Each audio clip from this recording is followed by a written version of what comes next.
অধ্যায় ১২৭ ভিত্তি স্থাপন। গ্যাসের বাতির আলো কাঁচের ভেতর দিয়ে এসে গার্ডরুমটাকে আলোকিত করে রেখেছিল। ওল্ড নীল তার খবরের কাগজটা পড়া শেষ করে কফিতে এক চুমুক দিল, তারপর ক্লাইনের দিকে তাকাল। এখন তোমার কেমন লাগছে? মন শান্ত হয়েছে? নাকি তোমার এক গ্লাস ওয়াইন দরকার, অথবা বেতনের অগ্রিম কিছু টাকা, কিংবা একদিনের ছুটি? ক্লাইন, যে এইমাত্র সিয়ার পোষণটা পুরোপুরি হজম করে ফেলেছে, সে তখন তার কজিটেশন ব্যবহার করে স্পিরিট ভিশন চালু করার সুইচ বদলানোর চেষ্টা করছিল। সে চায়নি ব্যাপারটা খুব বেশি চোখে পড়ুক। এখনকার ক্লাইনের স্পিরিট ভিশন চালু করার জন্য আর কোনো শারীরিক অঙ্গভঙ্গির ওপর নির্ভর করার দরকার নেই।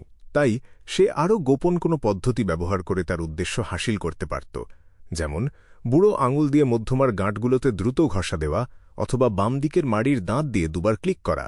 ক্লাইন এমন পরিস্থিতির কথা ভাবল যেখানে তার এক হাতে রিভলভার এবং অন্য হাতে বেতের ছড়ি ধরা অবস্থায় স্পিরিট ভিশন ব্যবহার করার দরকার হতে পারে। অবশেষে সে মাড়ির দাঁতে ক্লিক করার পদ্ধতিটাই বেছে নিল। তার বাম দিকের মাড়ির দাঁত স্পিরিট ভিশন চালু করার জন্য আর ডান দিকের মাড়ির দাঁত বন্ধ করার জন্য ব্যবহার করা হবে। বারবার নিজেকে পরামর্শ দেওয়ার পর সে পরিবর্তনটা সম্পন্ন করল। তারপর চোখ খুলে হাসল। আমি আসলে ক্যাপ্টেনের অপারেশন নিয়ে একটু বেশি চিন্তিত ছিলাম। আমার মন শান্ত করার কোনো দরকার নেই। একই সাথে সে তার বাম মাড়ির দাঁতে দুবার ক্লিক করে স্পিরিট ভিশন চালু করার চেষ্টা করল। সে চেয়েছিল যত তাড়াতাড়ি সম্ভব এই পদ্ধতির সাথে নিজেকে পরিচিত করে তুলতে। খক খক খক। ওল্ড নীল প্রচণ্ডভাবে কাশতে শুরু করল। কাশতে কাশতে তার মুখটা রান্না করা লবস্টারের মতো লাল হয়ে গেল। কি হয়েছে? ক্লাইন প্রথমে থমকে গেল, তারপর উদ্বেগের সাথে জিজ্ঞেস করল। সে মনোযোগ দিয়ে ওল্ড নীলের অরা বা বর্ণবলয় স্ক্যান করল, কিন্তু দেখল যে তার স্বাস্থ্যের প্রতিনিধিত্বকারী রঙগুলো এখনও স্বাভাবিকই আছে, শুধু বয়সের কারণে কিছুটা অনুজ্জ্বল। ওল্ড নীল প্রায় ২০ সেকেন্ড কাশার পর একটু স্বস্তি পেল। সে হাতড়ে তার কফির কাপটা তুলে নিয়ে ধীরে ধীরে এক চুমুক দিল। মানুষ মাত্রই ভুল হয়, আহেম।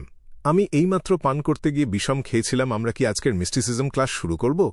অবশ্যই। ক্লাইন নীরবে তার ডান মাড়ির দাঁতে দুবার ক্লিক করল। ক্লাইন খুবই খুশি হয়েছিল, কিন্তু একই সাথে হতাশও ছিল যে সে তার পূর্বাভাসের চেয়ে ১ বা ২ সপ্তাহ আগেই সিয়ার পোষণটা পুরোপুরি হজম করে ফেলেছে।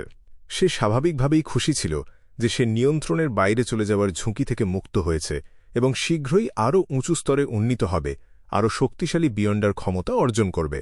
এটা এমন একটা ব্যাপার যা যে কাউকে খুশি এবং উত্তেজিত করে তুলবে। কিন্তু সে হতাশও হয়েছিল, কারণ এটা তার পরিকল্পনা এবং সময়সূচিতে ব্যাঘাত ঘটিয়েছিল। টিঙ্গেন নাইটহকদের সাথে আরও কিছুদিন থাকতে হবে বিবেচনা করে ক্লাইন ভাবল যে গোপনে ক্লাউন স্তরে উন্নীত হওয়াটা বুদ্ধিমানের কাজ হবে না। যদি সে তা করে, তবে তাকে ক্রমাগত রাশাবলেন্সের ভয় থাকতে হবে এবং মিশনের সময় সে তার ক্ষমতা ব্যবহার করতে পারবে না, যা তার নিজের জন্য আরও বিপজ্জনক হয়ে উঠবে। সে স্পিরিট মিডিয়াম ডালির কাছ থেকে শেখার পরিকল্পনা করেছিল এবং ঊর্ধ্বতন কর্তৃপক্ষের কাছে একটি আবেদন জমা দেওয়ার কথা ভেবেছিল।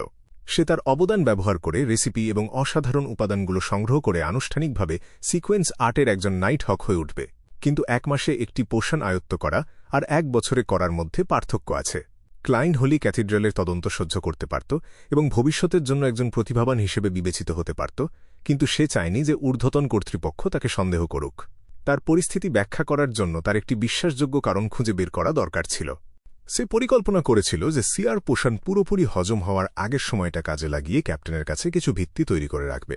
উদাহরণস্বরূপ, সে উল্লেখ করত যে ডিভিনেশন ক্লাবে গেলেই সে তার আধ্যাত্মিকতাকে আরও সক্রিয় অনুভব করে, অথবা অন্য লোকেদের ভাগ্য গণনা করতে সাহায্য করার সময় সে সিয়ারদের জন্য যে নিয়মগুলো বের করেছে তা যেন স্বাভাবিকভাবেই বর্ণনা করছে এমন ভান করত। সে এটাও উল্লেখ করতে পারত যে সে এমন কোনো কণ্ঠস্বর শুনছে না যা তার শোনা উচিত নয়, বা এমন কিছু দেখছে না যা তার দেখার জন্য নয়। এইভাবে নাইটহকদের ঊর্ধ্বতন কর্তৃপক্ষ ভাবত যে সে তার মিশন শেষ করার সময় ডালির কাছ থেকে অনিচ্ছাকৃতভাবে কিছু শিখেছে এবং তার চেয়েও পুঙ্খানুপুঙ্খভাবে কাজটা করেছে। এটা ঊর্ধ্বতন কর্তৃপক্ষকে আইনের সারসংক্ষেপ এবং অভিনয় পদ্ধতির আবিষ্কারের উপর বেশি মনোযোগ দিতে বাধ্য করত এবং ক্লাইনের উপর থেকে সন্দেহ কমিয়ে দিত। এভাবে আমি ক্যাপ্টেন এবং বাকিদেরও অভিনয় পদ্ধতি সম্পর্কে জানতে সাহায্য করতে পারব, ক্লাইন মনে মনে যোগ করল। সে অনুভব করল যে ডান স্মিথ একজন ভালো ক্যাপ্টেন। তার দুর্বল স্মৃতিশক্তি ছাড়া তার আর কোনো সুস্পষ্ট ত্রুটি নেই। তাই সে ডানের নিয়ন্ত্রণ হারানোর ঝুঁকি কমাতে এবং তাকে আরও শক্তিশালী করতে চেয়েছিল।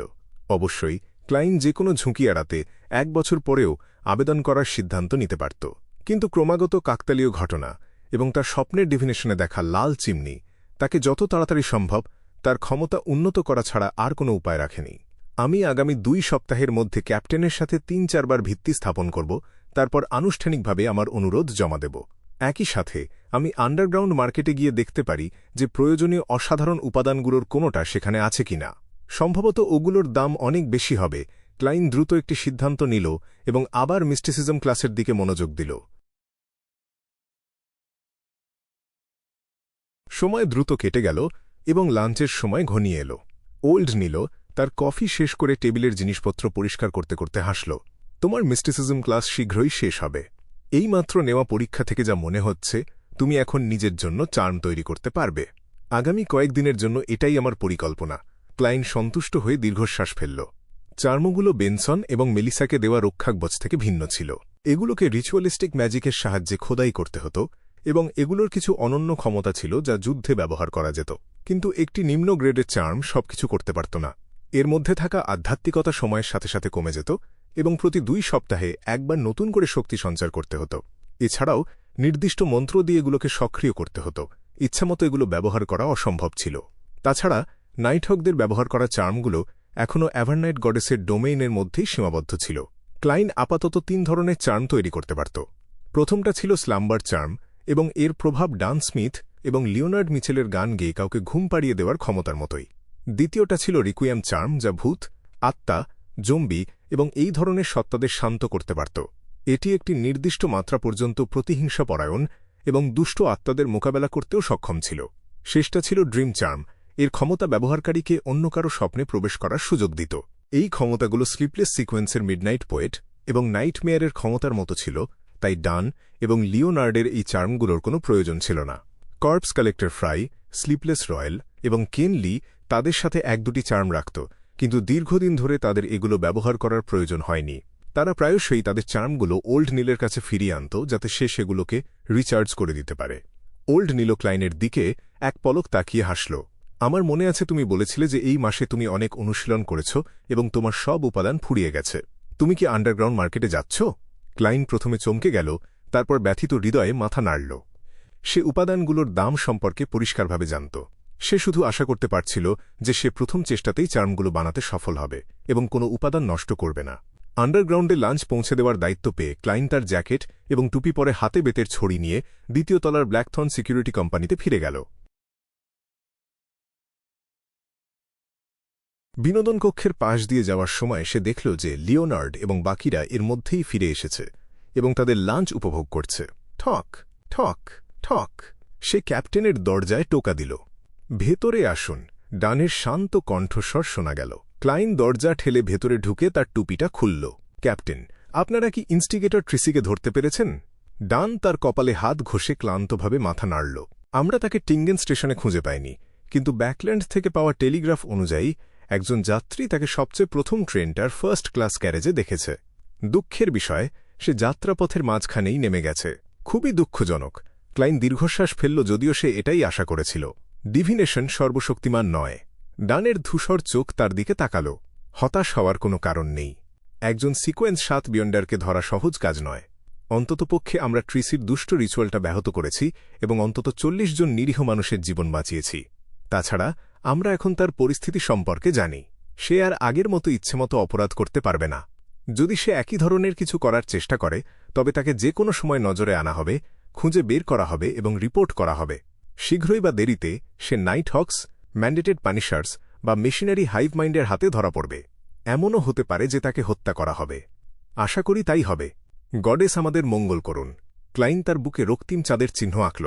এরপরে সে একটু থেমে তার কথাগুলো গুছিয়ে নিল। ক্যাপ্টেন, আমি 1 সপ্তাহেরও বেশি সময় ধরে কোনো অবাঞ্ছিত কণ্ঠস্বর শুনিনি বা অবাঞ্ছিত দৃশ্য দেখিনি।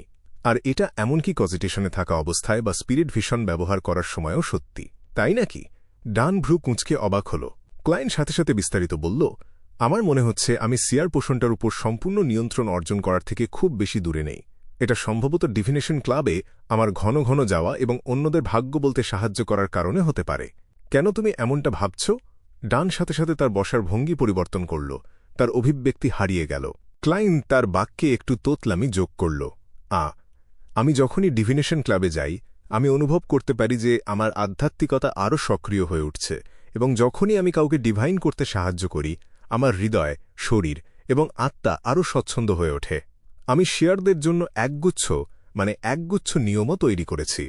আমি কঠোরভাবে সেটা অনুসরণ করছি, ঠিক যেমন একজন মিস্ট্রি প্রিয়ার যা ইচ্ছা তাই করতে পারে কিন্তু ক্ষতি করতে পারে না।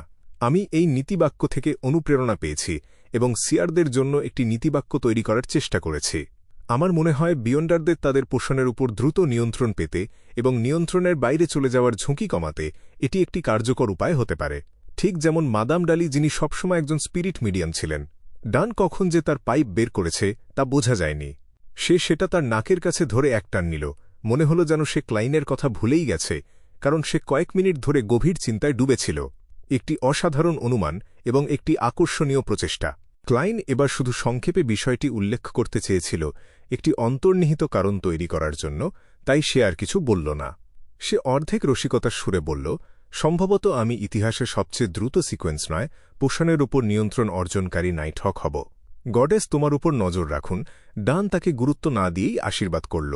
তারপর সে আবার গভীর চিন্তায় ডুবে গেল। এই দৃশ্য দেখে ক্লাইন ঘুরে দাঁড়িয়ে বিদায় জানিয়ে ক্যাপ্টেনের অফিস থেকে বেরিয়ে গেল। সে যখন ঘরের দরজাটা বন্ধ করছিল, তখন হঠাৎ তার মনে আরেকটি কঠিন প্রশ্নের উদয় হল। সে কিভাবে ক্লাউন হিসেবে অভিনয় করবে? আমাকে কি সার্কাসে যোগ দিতে হবে? টিঙ্গেনে তো কোনো স্থায়ী সার্কাস নেই। সবগুলোই ভ্রাম্যমান। ক্লাইনের মুখটা কিছুটা তেতো হয়ে গেল। সিয়ার হওয়াটা এখনও একটি সম্মানজনক পেশা। ক্লাইন যদি পরিচিত কারো চোখে পড়েও যেত, তাহলেও সে মাথা উঁচু করে চলতে পারত।